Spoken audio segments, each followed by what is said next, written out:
Okay, అందరికీ silence.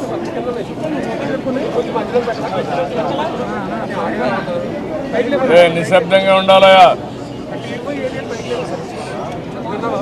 అందరికీ నమస్కారాలు. చాలా బాధాకరం, చాలా దురదృష్టకరం. నేను సంఘటన దగ్గరికి మాధవ్ గారు అందరు నాయకులు పోయి చూసాం. హృదయ విదారకమైనటువంటి సంఘటన. అది చూసినప్పుడు చాలా బాధ కలిగింది. ఈ సంఘటన మొత్తం కలిసి ఇప్పటికి 20 మంది చనిపోయే పరిస్థితికి వచ్చారు. 9 మంది హాస్పిటల్లో చేరి క్రిటికల్గా ఉన్నారు. 2 సేఫ్గా ఉన్నారు. మొత్తం కలిసి 31 మంది. ఇందులో చాలామంది వీకర్ సెక్షన్స్ ఎక్కువ ఉన్నారు.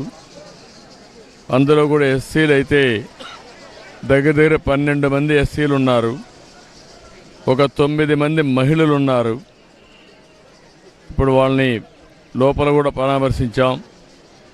చాలామంది పేదరికం, ఏదో కూలి పని చేసుకొని ఇల్లు గడపాలనే పరిస్థితి.